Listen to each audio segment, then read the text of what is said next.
All right, it's finally here. Like I said in part one, showed up today. So excited to get some unboxing going. Let's just crack into it and see what's in there.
All right, that's it out of the tin crate. That was fun.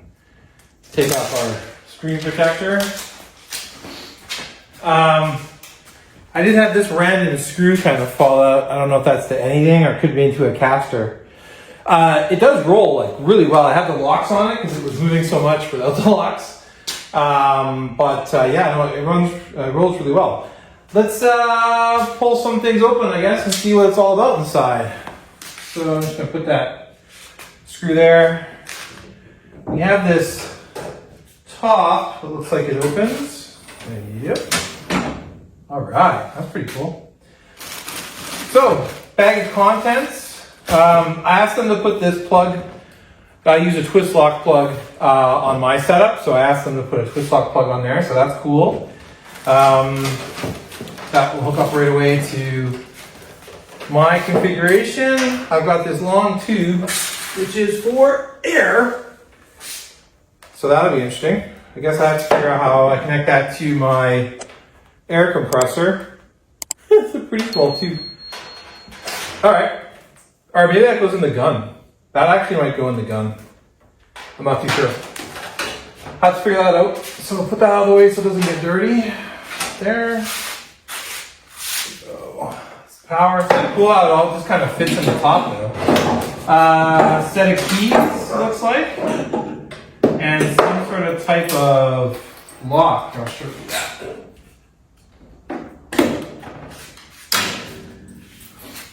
So it's got a set of keys. I'm guessing the keys are for locking the cabinet. I saw a cabinet lock on the front. Yep.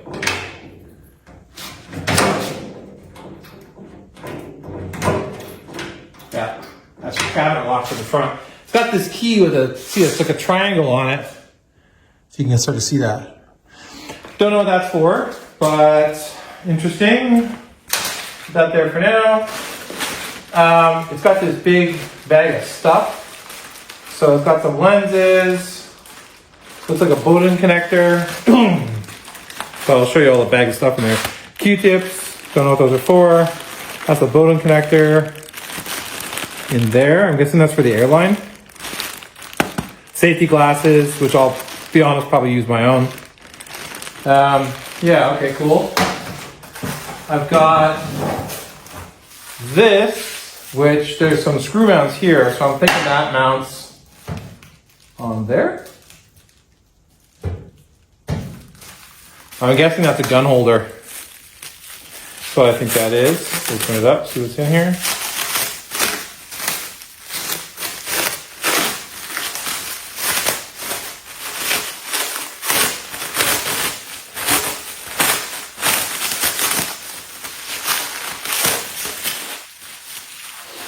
thinking that goes there as a gun holder. Although that's weird because the screws are pretty big.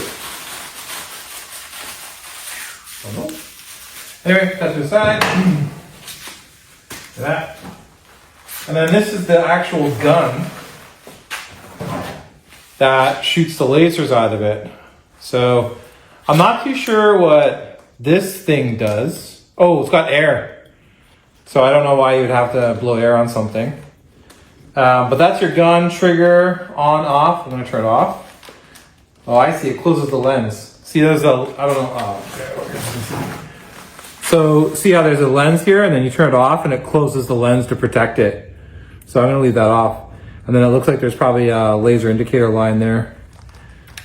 So yeah, you have to change these lenses when they get dirty. So I have to see why they have this air thing. It's kind of weird. Anyway, there's that piece. So I'm trying to see if there's an instruction manual in here at all. I don't see anything. I'll figure that out later. I don't know what this cap is for. I'll figure that out later. But it's kind of cool. I want to put this all in here, and then I'll show you how it all just kind of goes together. And I would love to figure out how that air gets connected. So,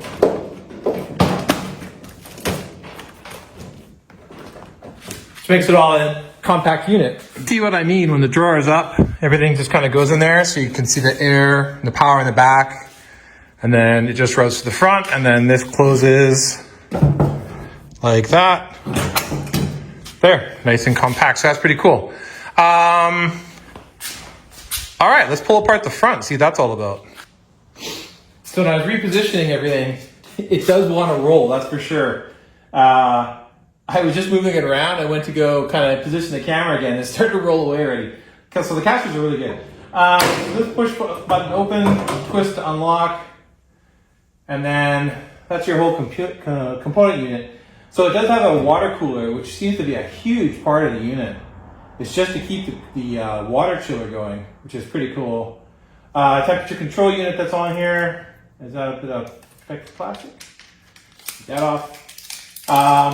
Water fill, looks like you got a water indicator there of like how much water you've got in it. It should be empty, but I know they tested it before it came over, so probably has a bit of water in it, but so yeah, fill up with water. I am going to check the instructions though, because it could be deionized water. So I don't know yet. I'm not going to fill it up with standard tap water. I want to make sure. And then that's your actual like laser control unit that's up here. So that's kind of cool. I'm going to see if I can open the back actually. Yeah, there's nothing to see in the back. It's just pretty much a big fan back there and a bunch of like electrical control units. So that's pretty much it. That's the unit. Maybe I'll connect the power to it. You can see the screen kind of fire up.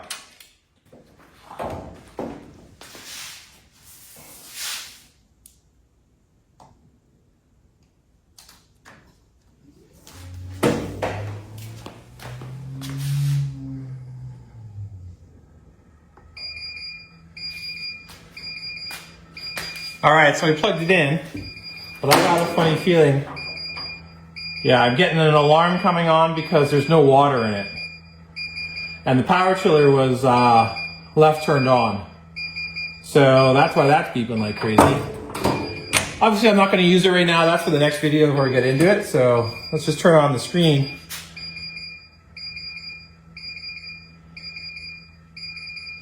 Not anything coming up on the screen.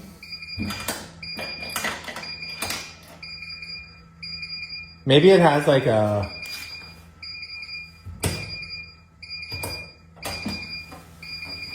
override?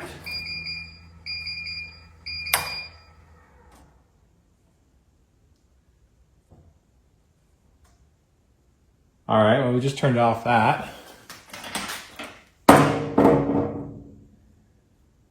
Oh, you know what? I bet you it's not on the back.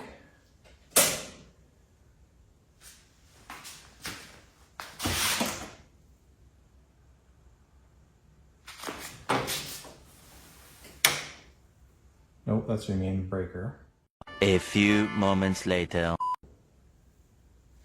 Ah, okay. So there was an emergency stop. So you have to turn the emergency stop, and that's what had everything turned off. So I was trying to figure out what was going on. I was testing the breakers and everything. So anyways, that's what it is. And then you've got a switch here. So the emergency stop was turned on there to turn that back on. But you can see that comes up with a screen here that says self-cleaning. Here, I'm going to see if I can get you a little closer. All right, when you fire it up, that's the first thing you get. I'm not going to do anything with cleaning. I don't have any water in the system. I have to read the manual and everything first. Just going to go through and see what it looks like. It says I got a password for settings, so I don't know what that is. So I'll have to look it up. If I go cleaning, what happens here? Please verify fingerprint and enter password. Fingerprint, cool. Okay, interesting. So I'm gonna have to obviously read the manual. There's not a lot I can do with it because I need to get the passwords and everything for it. So I'll figure that out and read the manual. I don't see any manuals at all with it. I did find out what that screw is for, and let me show you that anyway. So that tool was for here. So take this main panel off. So obviously it's because there's the electrical components and stuff here. So that's how they've locked it on. So that's pretty sweet. And then at the back, just to let you know what I was looking at before, you've got your information plate that's there. Huge fan for the cooler. So when this thing's going, it probably just really kicks a ton of air. The signal side, I think that's for if you're using the welder setup for it. Still need to figure out how to do the air. There's that Bowden connection. I'm thinking how I would set it up with my air compressor and what pressure. I got to figure all that information out. Power, there's a main breaker switch there. That's what I was fiddling with to see I get the power on. And then this is the emergency stop and power switch I was talking about. So this was actually turned on. So if you go like this, it turns the whole system off. So if you pull it out again or turn it, then it comes back on. So I turned it and now you can see it's coming back on again. So you push it, it's an emergency stop. You got to pull it and turn it for it to come back on again. So that's good to know. And then otherwise it has this as a main power switch as well. So you can just turn it off. So it's lots of different safety that's there. So you can just hit the emergency stop to do a breaker.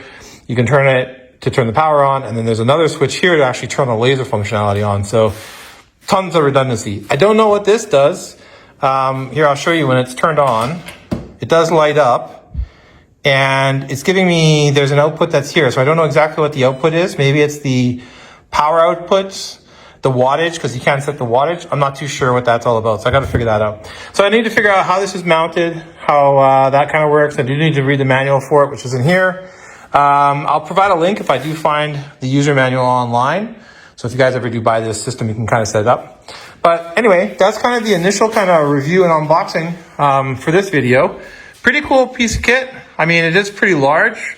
That's my MIG welder for reference of size. And so there's that. So it's like lengthwise double, widthwise 3 times at least. So, you know, this is the compact unit as well. They've got 2 different ones. One's bigger, but the performance is the same. So I don't know why they've got such a big one, but this is the smallest. I mean, you can see the size of the truck of the cab. I mean, it's a big piece of kit.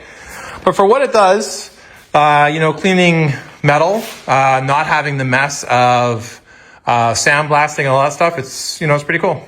Anyways, that's it. That's the unit. This video is just about unboxing, uncrating, show you how it comes apart. It was packaged really well, came in great condition.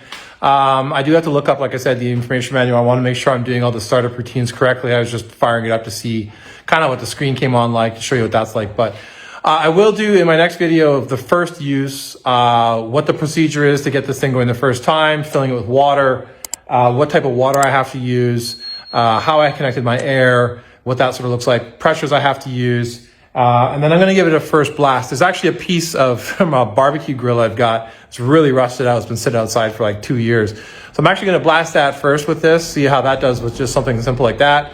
Then I'm going to move on to some test sheet metal pieces, see what wattage works with different gauges of steel. Because I want to make, there is going to be a point where you get too much heat. I will be tracking the heat all the time on the surface, so you can see that. You can see how much of a smoke it makes, the whole 9 yards. I'm going to do everything from the testing. There are some things on the 57 that I want to use it on. I had cut a patch panel on the back corner and there was rust on the inside. Even though it was sandblasted, they can't get everywhere sometimes. So now that that's exposed, I actually want to use this, clean it all off first, hit it with some primer, some weld-through primer before I actually weld the panel back on there so I know it's as sealed as possible behind there. So yeah, that's kind of the plan. So the next videos, check out for that one, like, subscribe, all those things. And I'll see you on the next one. Hope you enjoy this one.